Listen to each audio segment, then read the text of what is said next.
कौन यहाँ पर केवीएस का फॉर्म भर सकता है? इंडिया का कोई भी नागरिक, इंडिया का कोई भी नागरिक केवीएस की जब वैकेंसी निकलती है, चाहे टीचिंग हो चाहे नॉन टीचिंग हो, कोई भी इस फॉर्म को यहाँ पर भर सकता है। बड़ी बढ़िया या है, बड़ी जबरदस्त जॉब इसके अंदर आपको देखने को मिलती है। एक अलग ही केवी कल्चर आपको देखने को मिलता है, जो शायद ही किसी स्टेट गवर्नमेंट के अंदर आपको देखने को मिले। अगर मैं एक दो स्टेट गवर्नमेंट को हटा दूं जो इसको टक्कर दे सकते हैं, वरना केवी जैसा कल्चर मतलब वाकई में बहुत जबरदस्त है। जब आप लोगों की जॉब लग जाएगी आपको पता लगेगा क्या कल्चर होता है, ठीक है। तो कोई भी यहाँ पर फॉर्म को भर सकता है। इसके लिए आपको सीटेट यहाँ पर चाहिए होता है, ठीक है। इसमें किसी स्टेट टेट के अकॉर्डिंग मत सोचना, इसमें सीटेट यहाँ पर चाहिए होता है, जिनका सीटेट पास रहता है, ठीक है। चाहे आप लोग पेपर फर्स्ट वाले हो पेपर सेकंड वाले हो, सीटेट इसके अंदर चाहिए होता है। अगर मैं आपके सामने बात करूं प्राइमरी की बात करूं, टीजीटी पीजीटी की आपके सामने बात करूं, किसकी बात करूं? अगर आपके सामने बात करूं टीजीटी पीजीटी की आपके सामने बात करूं, तो देखिए अगर मैं आपके सामने बात करूं प्राइमरी के अंदर, वही आपका जो डीएलएड होता है जिसको आप लोग अलग अलग नामों से जानते हो, वो आपके पास में यहाँ पर डीएलएड होना चाहिए। आप लोग प्राइमरी के लिए यहाँ पर एलिजिबल हो जाते हो। ये पिछला नोटिफिकेशन है भाई आपका, जो पिछले साल नोटिफिकेशन आया था, इसमें यहाँ पर लिखा हुआ है बीएड भी यहाँ पर शामिल होते हैं। लेकिन आप सभी को पता है सुप्रीम कोर्ट का जो आपका वर्डिक्ट आया था उसके बाद बीएड को बाहर कर दिया था।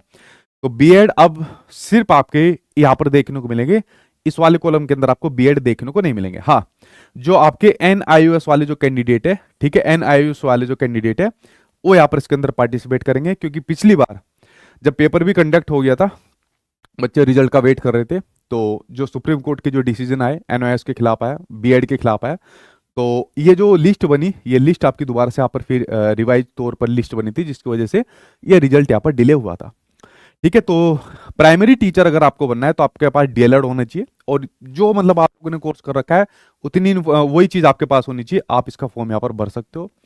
समस्या आती है आपके टीजीटी के पीजीटी के एग्जाम को लेकर, खासकर कुछ सब्जेक्ट कॉम्बिनेशन की एक ऐसी यहाँ पर समस्या देखने को मिलती है जिसमें बच्चा बहुत भ्रमित होता है, ठीक है। बहुत से लोगों को इसकी एग्जैक्ट जानकारी होती भी नहीं है। सब्जेक्ट कॉम्बिनेशन का मेरे पास भी कोई ऐसा खास सोल्यूशन नहीं है कि मैं यहाँ पर आपको कह सकूँ नहीं भाई मैं इसको भी हटवा दूंगा, या यहाँ पर कई मिनिस्ट्री में जाके इसके बारे में कुछ डिस्कस करेंगे तो ये हट जाएगा, कुछ समाधान होगा। लेकिन मेरे अनुभव के आधार पर मैं आपको ये कहूंगा, बीएड वालों के लिए थोड़ी चीजें फ्लेक्सिबल होनी चाहिए, ठीक है। ये दुनिया भर के तामझाम इसके अंदर सब्जेक्ट को लेकर यहाँ पर नहीं होनी चाहिए। बाकी नोटिफिकेशन आने पर ये चीज आपको यहाँ पर पता लग जाएगी, ठीक है। अगर मैं उसके अलावा बात करूं, वही आपका बीएड होनी चाहिए, ग्रेजुएशन आपके पास होनी चाहिए, वही जो आप लोगों की चीज यहाँ पर मांगता है, ठीक है। चाहे आपका टीजीटी हो, पीजीटी हो, ग्रेजुएशन हो, पोस्ट ग्रेजुएशन हो, बीएड हो, ये मतलब यहाँ पर आपको दिख जाएगी, वो ऑलरेडी आप लोगों ने कर रखा है, मुझको इसको डिटेल में खोलने की जरूरत नहीं है।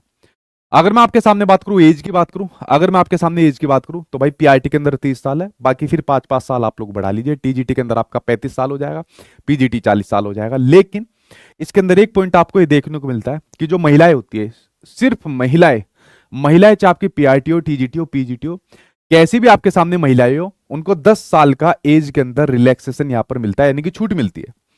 सपोज अगर कोई महिला है वो पीआरटी की टीचर बनना चाहती है, तो पीआरटी में एज कितनी होनी चाहिए? मैक्सिमम 30 साल होनी चाहिए, चाहे मेल हो या फीमेल हो। अब इस 30 साल में 10 साल और जोड़ लो, तो फीमेल को कितनी साल होगी? फीमेल 40 साल तक अपने फॉर्म को यहाँ पर भर सकती है, और पुरुष 30 साल तक भर सकता है, ठीक है। ये बात आप लोग समझ गए। उसके अलावा जो कैटेगरी होती है, उन कैटेगरी को यहाँ पर अपनी कैटेगरी के अकॉर्डिंग यहाँ पर लाभ मिलता है। जैसे अगर मैं बात करूँ एससी एसटी कैटेगरी की बात करूँ तो आपका 5 साल का यहाँ पर मिल जाएगा। मान लीजिए यही महिला कोई 30 साल की है, वो इन दोनों कैटेगरी से है, तो 10 साल का ये मिल गया और यहाँ पर रिलैक्सेशन मिल जाएगा। उसके अलावा अगर मैं ओबीसी की यहाँ पर बात करूँ तो ओबीसी को 3 साल का रिलैक्सेशन मिलता है।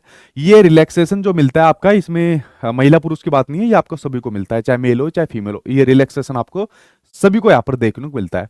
तो आपकी उम्र के अंदर जो यहाँ पर ये छूट देखने को मिलती है, ये पहले से चलती आ रही है, इतनी छूट यहाँ पर आपके सामने, ठीक। अगर मैं आपके सामने बात करूं मोड ऑफ सिलेक्शन, जॉब कैसे मिलेगी भाई इसके अंदर, जरा उसके बारे में बात कर लेते हैं। देखिए जॉब इसके अंदर जो आपको मिलती है 2 पार्ट के अंदर मिलती है। पहला, आपका नोटिफिकेशन आएगा, आप उसकी तैयारी करोगे, और आपका पहला होगा रिटर्न एग्जाम। क्या होगा? पहला होगा आपका रिटर्न एग्जाम। 180 नंबर का आपके सामने पेपर होता है। कितना?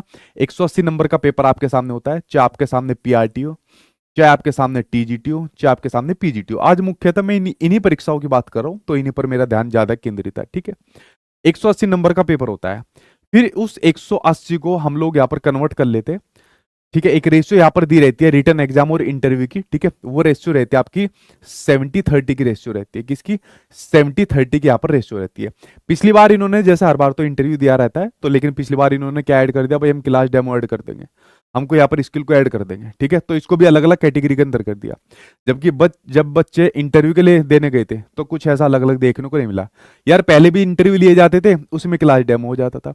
इन्होंने इस बार अलग इसको करके जोड़ा कि नहीं भाई अब तो इस बार हम अलग जोड़ेंगे। और ऐसे कई सेंटर में जानता हूँ जिसमें क्लास डेमो तक हुए भी नहीं थे, ठीक है। तो पता नहीं ये इतने चौचलेबाजी क्यों करते हैं, ठीक है। चलिए इसके बारे में बात करेंगे। ये जो आपका जो सेक्शन है, ये 30% वाला सेक्शन है, इसको आपको बाद की जरूरत है, इसको अभी मत छेड़ो बिल्कुल भी।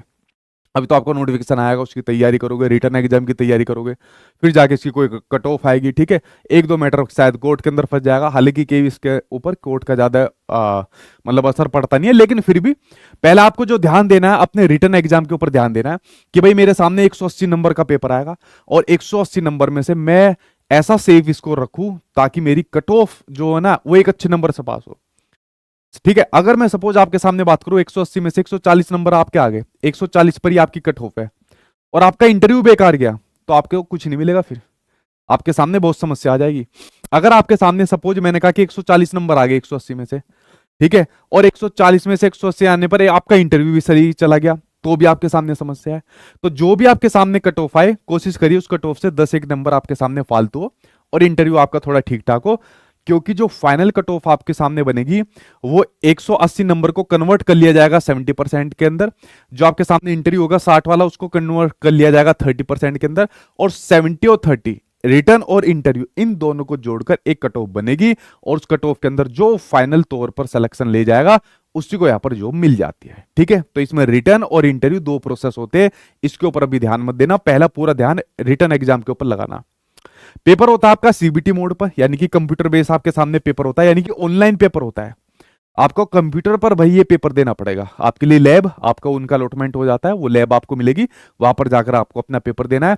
दूसरी बात, जो आपको पोस्टिंग मिलेगी भाई, इंडिया में कहीं पर भी आपकी पोस्टिंग यहां पर आपको दी जा सकती है, क्योंकि मैंने बताया देश भर के अंदर किसी भी जगह पर आपको पोस्टिंग केवीएस के माध्यम से मिल सकती है, और देश भर का कोई भी बच्चा इस वैकेंसी के लिए पार्टिसिपेट कर सकता है, जो जहां इसके मानकों को यहाँ पर पूरा यहाँ पर करता हो, ठीक। समझ गए आप लोग इस बारे में। बात करते हैं इसके नोटिफिकेशन के ऊपर, बात करते हैं।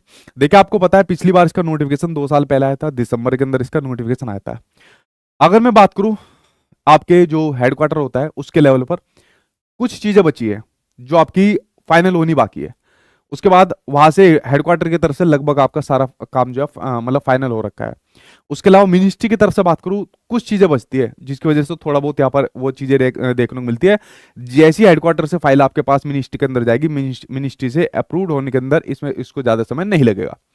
अब इस प्रोसेस में कितना टाइम लग सकता है, देखिए कुछ चीजें तो ऐसी है जो मैं आपको बता सकता हूं, लेकिन कुछ चीजें ऐसी है जो मेरे हाथ में ही नहीं है, मतलब वो वहां के अधिकारी के भी हाथ में नहीं है, क्योंकि वो डिपार्टमेंट के अंदर प्रोसेस में जा रही है।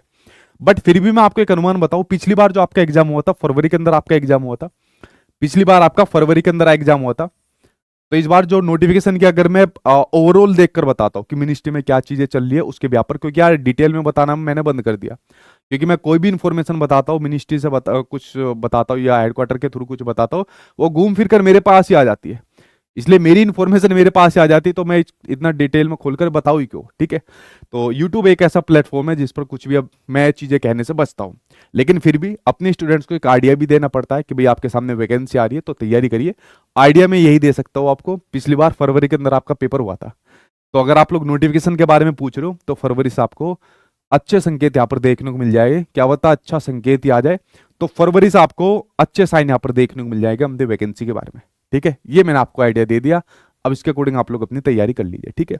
और मैंने आपके सामने यहाँ पर ये भी बता दी कि सिलेबस भाई बहुत बड़ा है, इसको कंप्लीट करने में काफी समय लगेगा, तो आप लोग अपने सिलेबस की तैयारी में लग जाइए। सेल्फ स्टडी करो, सेल्फ स्टडी करिए, बैचेज के थ्रू पढ़ रहे हो तो बैच के थ्रू पढ़ लीजिए, वो भी मैंने आपके सामने यहाँ पर शेयर कर दिया।